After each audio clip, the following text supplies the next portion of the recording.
इतिहास के पन्ने पलटे जाएं तो 30 साल पहले 14 अक्टूबर 1989 को चुनाव आयोग ने शिवसेना को एक राजनीतिक पार्टी के तौर पर मंजूरी दी थी। इस लिहाज से शिवसेना की सालगिरह इस दिन मनाई जा सकती है। बहुत लंबे समय तक शिवसेना की पहचान सिर्फ एक ही नाम रहा है, यानी कि बाला साहब ठाकरे।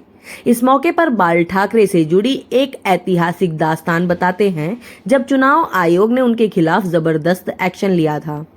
20 साल पहले नफरत और डर की राजनीति करने की वजह से चुनाव आयोग ने बाल ठाकरे को वोट डालने और चुनाव लड़ने पर प्रतिबंध लगा दिया था।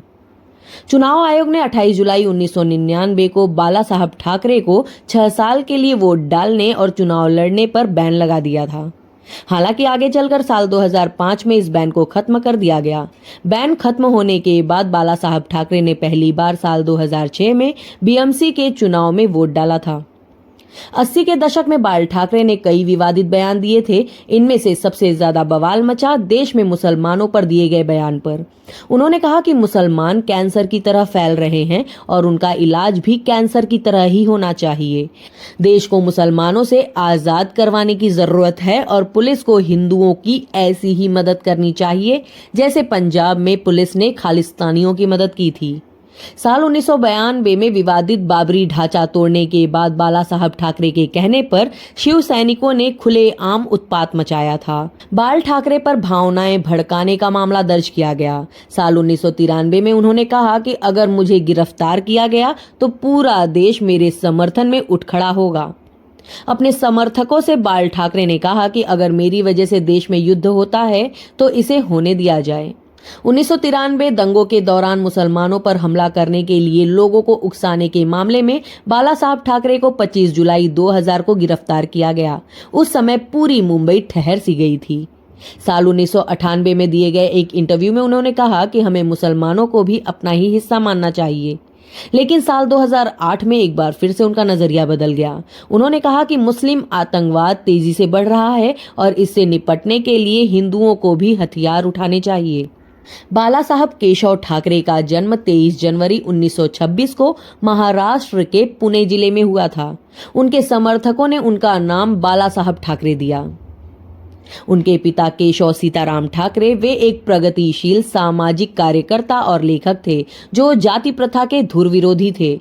उन्होंने महाराष्ट्र में मराठी भाषी लोगों को संगठित करने के लिए संयुक्त मराठी चालवाल आंदोलन में प्रमुख भूमिका निभाई और मुंबई को महाराष्ट्र की राजधानी बनाने में 1950 के दशक में काफी काम किया।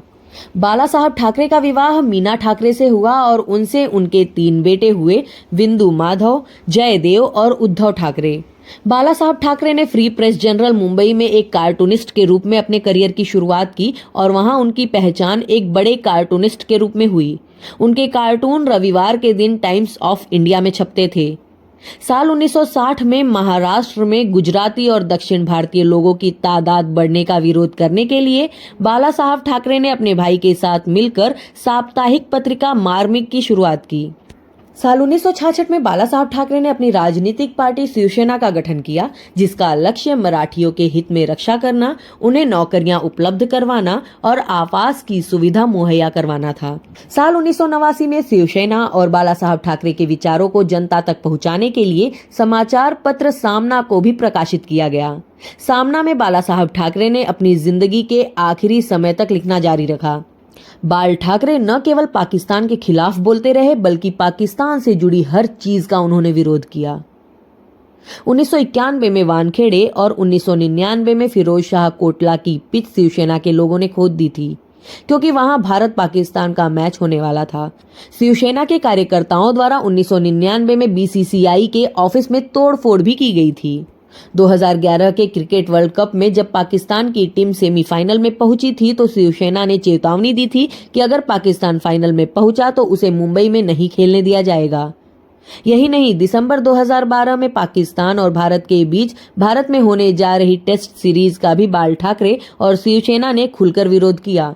शिव सैनिकों के नाम एक संदेश में बाला साहब ठाकरे ने कहा था कि पाकिस्तान को भारत में खेलने से रोका जाए।